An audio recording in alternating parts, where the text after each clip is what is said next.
നമസ്കാരം. രാമായണത്തിലെ ജ്ഞാനശകലങ്ങൾ ഈ പ്രഭാഷണ പരമ്പരയുടെ 286 ലക്കത്തിലേക്ക് എല്ലാവർക്കും സ്വാഗതം. ഹനുമാൻ മരുന്ന് നിൽക്കുന്ന പർവ്വതം തന്നെ കൊണ്ടുവന്നു. അതിൻ്റെ ഗന്ധമേറ്റ് മരിച്ചു കിടന്ന അല്ലെങ്കിൽ മോഹാലസ്യപ്പെട്ട് കിടന്ന എല്ലാവരും തന്നെ, വാനരന്മാരും എല്ലാവരും തന്നെ എഴുന്നേറ്റു.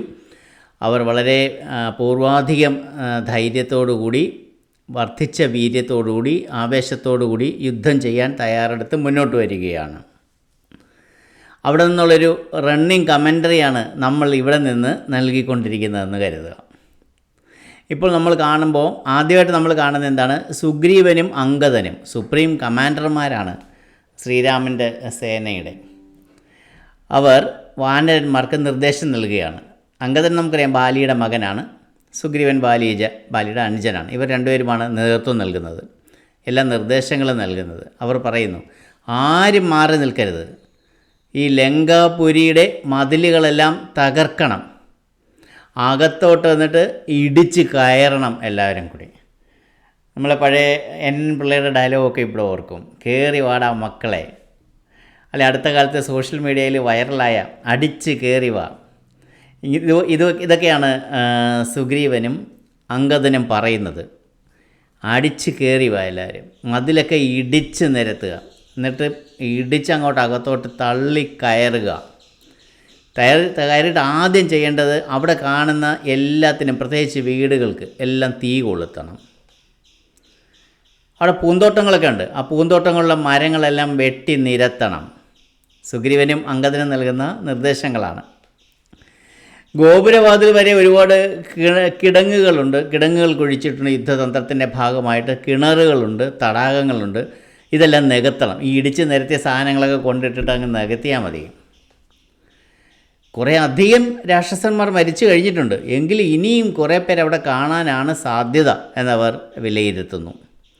അങ്ങനെ അവിടെ കാണാൻ സാധ്യതയുള്ള രാക്ഷസന്മാർ ഈ തീയിടുമ്പം തീയുടെ ചൂടും പുകയും ഒക്കെ സഹിക്കാനാവാതെ പുറത്തിയാടും. അങ്ങനെ അവർ പുറത്തിയാടുമ്പോൾ അവരെ കൊല്ലണം. ഓരോരോ യുദ്ധതന്ത്രങ്ങളെ. ഇപ്പോൾ കേട്ട പാതി കേൾക്കാത്ത പാതി നിർദ്ദേശം കിട്ടിയല്ലോ. വാനരന്മാർ ചാടി പുറപ്പെട്ട് തീവയ്പങ്ങ് തുടങ്ങി. മണിമാളികകൾ, ഗോപുരങ്ങൾ, രമ്യഹർമ്മ്യങ്ങളൊക്കെ തീവച്ചു. ആയുധശാലകൾ, ആഭരണശാലകൾ, മജ്ജനശാലകൾ എന്ന് പറഞ്ഞാൽ അതിൻ്റെ അർത്ഥം കുളിപ്പുരകൾ, ആയതനങ്ങൾ എന്ന് പറഞ്ഞാൽ വീടുകൾ, വാരണവൃന്ദം, ആനക്കൂട്ടം, വാജി സമൂഹം, കുതിരകളുടെ വലിയ കൂട്ടം, അങ്ങനെ കുതിരകൾ, തേരുകൾ, എന്തൊക്കെയാണ് ആ ലങ്കാപുരിയിലുള്ളത്. എല്ലാ കൊത്തളങ്ങളും തീയിടുകയാണ്. എല്ലാം വെന്തെരിഞ്ഞ് ഓരോന്നോരോന്നായി വീണുകൊണ്ടിരിക്കുകയാണ്.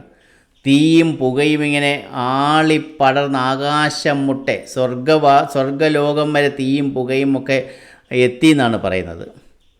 പണ്ട് നമുക്കറിയാം, ഹനുമാൻ വാലിൽ തീ കൊളുത്തിക്കൊണ്ട് ഒരു ലങ്കാദഹനം നടത്തിയിട്ടുണ്ട്. അന്ന് ആകെ നശിച്ചു പോയതാണ്. അതിനുശേഷം രാവണൻ ലങ്കയെ വാസ്തവത്തിൽ പുനർനിർമ്മിച്ചു, പുതുക്കി പണിതു. അതും പോയി, എല്ലാം തീർന്നു. പുനർനിർമ്മിച്ച ലങ്കയും വെണ്ണീറായിപ്പോയി. ഇങ്ങനെ തീ പിടിച്ച വീടുകളിലൊക്കെ സ്വാഭാവികമായിട്ടും കൂടുതലായിട്ടുണ്ടായിരുന്ന സ്ത്രീകളാണ്. പുരുഷന്മാരൊക്കെ യുദ്ധം ചെയ്യാനൊക്കെ പോയിട്ടുണ്ടാവും, അല്ലെങ്കിൽ കുറേയധികം ആൾക്കാർ മരിച്ചു പോയിട്ടുണ്ട്. സ്ത്രീകളായ രാക്ഷസിമാരായിരുന്നു ആ വീടുകളിലൊക്കെ ഉണ്ടായിരുന്നത്.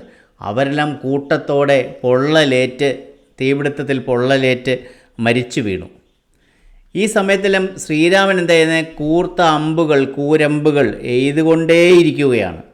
ഇങ്ങനെ ആകപ്പാടെ ഒരു കയോസാണ്, ഒരു ശബ്ദായമാനമായ അന്തരീക്ഷമാണ്. നമുക്ക് ഊഹിക്കാവുന്നേ ഉള്ളൂ. രാമായണത്തിൽ പറയുന്നത് രാക്ഷസന്മാരുടെ നിലവിളി ഒരു വശത്ത്, രാക്ഷസിമാരുടെ കരച്ചിൽ ഒരു ഭാഗത്ത്, വിലാപം, ആനകളുടെ അലറൽ, വാനരന്മാരുടെ അലർച്ച, കുതിരകൾ പുറപ്പെടുവിക്കുന്ന, വേദന കൊണ്ട് പുളയുമ്പോൾ കുതിരകൾ പുറപ്പെടുവിക്കുന്ന ആ ചൂളം വിളിയുണ്ടല്ലോ, അങ്ങനത്തെ ശബ്ദങ്ങൾ. ഇതിനെല്ലാം പുറമെയാണ് ധനുർജ്യാനാദം, ശ്രീരാമൻ്റെ ധനുർജ്യാനാദം എന്ന് പറഞ്ഞാൽ ശ്രീരാമൻ ഇങ്ങനെ വില്ല് കൊല്ലിച്ചുകൊണ്ടേയിരിക്കുകയാണ്. ആ ഞാണൊലിയുടെ ശബ്ദം ഇതെല്ലാം കൂടെ കണ്ടും കേട്ടും രാവണനാകെ ചിന്താകുലനായി. ഇനി എന്താണ് ചെയ്യുക, ഇനി അടുത്ത സ്റ്റെപ്പ് എന്താണ്, അടുത്ത നടപടി എന്താണ്? പിന്നെ അവിടെ നടക്കുന്നത് നമ്മൾ വിചാരിക്കും ഒരു ഏകപക്ഷീയമായ യുദ്ധമാണ്, ശ്രീരാമൻ്റെ വാനര സൈന്യം അടിച്ച് കയറി മുന്നേറും എന്നൊക്കെ നമ്മൾ വിചാരിക്കും. സ്വാഭാവികമായിട്ട് നമ്മളങ്ങനെയാണ് ചിന്തിക്കുക. പക്ഷേ യഥാർത്ഥത്തിൽ നടന്നത് അങ്ങനെയൊന്നും അല്ല. അതൊരു ഏകപക്ഷീയമായ യുദ്ധമായിരുന്നില്ല. ഇത്രയൊക്കെ പ്രതിസന്ധികളും ആപത്തുകളും വിപത്തുകളും ഒക്കെ നേരിട്ടിട്ടും രാവണൻ്റെ സൈന്യം ശക്തമായ ചെറുത്തുനിൽപ്പ് നടത്തി. അവരുടെ ആ ചെറുത്തുനിൽപ്പിനെ ഒട്ടും തന്നെ വില കുറച്ച് കാണേണ്ടതില്ല. ശ്രീരാമനെ സംബന്ധിച്ചിടത്തോളം അത്ര സുഗമമൊന്നും ആയിരുന്നില്ല മുന്നോട്ടുള്ള മാർഗം. ഇപ്പോൾ രാവണൻ ചിന്താകുലനായിട്ടിരിക്കുകയാണെന്ന് ഞാൻ പറഞ്ഞു. അപ്പോൾ രാവണൻ ചിന്തിച്ച് കണ്ടുപിടിച്ച മാർഗമാണ് കുംഭകർണൻ്റെ മകൻ കുംഭനെ അടുത്തതായി പോരിനയക്കുക. കുംഭകർണൻ്റെ മൂത്ത മകനാണ് കുംഭൻ. കുംഭൻ പറഞ്ഞു, ഞാൻ തയ്യാറാണ്, ഞാൻ പൊയ്ക്കോളാം എന്ന് പറഞ്ഞപ്പോൾ, അങ്ങനെ ചേട്ടൻ ഒറ്റയ്ക്ക് വേണ്ട, ഞാനും വരുന്നു എന്ന് പറഞ്ഞ് അദ്ദേഹത്തിൻ്റെ അനുജൻ കുംഭകർണൻ്റെ രണ്ടാമത്തെ മകനായ നികുംബനും പുറപ്പെട്ടു. അങ്ങനെ കുംഭൻ്റെയും നികുംബൻ്റെയും നേതൃത്വത്തിൽ രാവണൻ്റെ രാക്ഷസ സൈന്യം ശക്തി സംഭരിച്ച് യുദ്ധഭൂമിയിലേക്ക് പുറപ്പെടുകയാണ്. ഒരു വലിയ സൈന്യത്തെ തട്ടിക്കൂട്ടി ബാക്കിയുള്ളവരെല്ലാം കൂടെ ചേർത്ത് ഒരു വലിയ സേന തന്നെ രൂപീകരിച്ച് അവരെ നയിച്ചുകൊണ്ട് പോവുകയാണ്.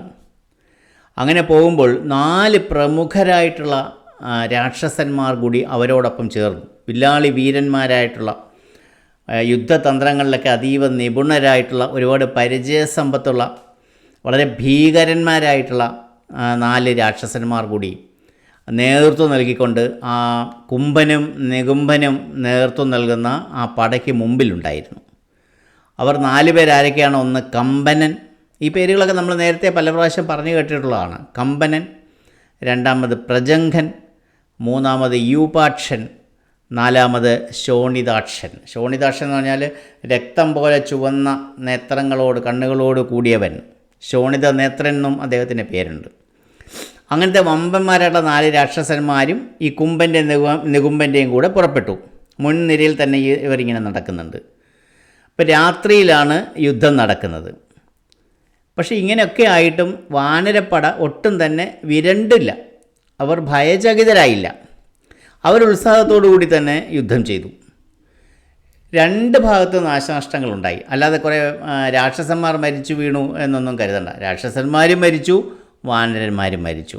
2 ഭാഗത്തും ഒരേപോലെ തന്നെ നാശനഷ്ടങ്ങളുണ്ടായി. അപ്പം മറ്റുള്ളവരെന്ത് ചെയ്യണം? എല്ലാ മാർഗങ്ങളും, ആ മരിച്ചതിന് ശേഷമുള്ളവർ, മരിക്കാത്തവർ, ബാക്കിയുള്ളവർ, അവർ തങ്ങളുടെ മുമ്പിലുള്ള എല്ലാ മാർഗങ്ങളും പുറത്തെടുക്കുകയാണ്, എല്ലാ തന്ത്രങ്ങളും പുറത്തെടുക്കുകയാണ്. അങ്ങനെ ഉഗ്രമായിട്ടുള്ള യുദ്ധം തുടരുകയാണ്. അപ്പോൾ അവർ പരസ്പരം അങ്ങോട്ടും ഇങ്ങോട്ടും മോട്ടിവേറ്റ് ചെയ്യുന്നുണ്ട്. നമ്മളിപ്പോൾ ഫുട്ബോൾ കളിക്കുമ്പോൾ, ക്രിക്കറ്റ് കളിക്കുമ്പോഴൊക്കെ നമ്മൾ കണ്ടിട്ടുണ്ട്. നമ്മൾ കൂടെ കളിക്കുന്ന സഹകളിക്കാർ തന്നെ ഭയങ്കരമായിട്ട് ആവേശം പകർന്നു നൽകും വാക്കുകളിലൂടെയും ആക്ഷനിലൂടെയൊക്കെ. വിട്ടുകൊടുക്കരുത്, മുന്നോട്ട് പോകൂ, അന്തിമ ജയം നമുക്ക് തന്നെ, നമ്മൾ തന്നെ ജയിക്കും, നമ്മൾ തോൽക്കില്ല എന്നൊക്കെ പറഞ്ഞിട്ട് മോട്ടിവേറ്റ് ചെയ്യുകയാണ് പരസ്പരം. അങ്ങനെ പരസ്പരം പ്രചോദിപ്പിച്ച്, പരസ്പരം ധൈര്യം പകർന്ന് ഇങ്ങനെ കടുത്ത യുദ്ധം തുടരുകയാണ്. അപ്പോൾ ചിലർ മരിച്ചു വീഴുന്നു, ചിലർ ഇതൊന്നും വകവയ്ക്കാതെ പിന്നെയും യുദ്ധം തുടരുന്നു.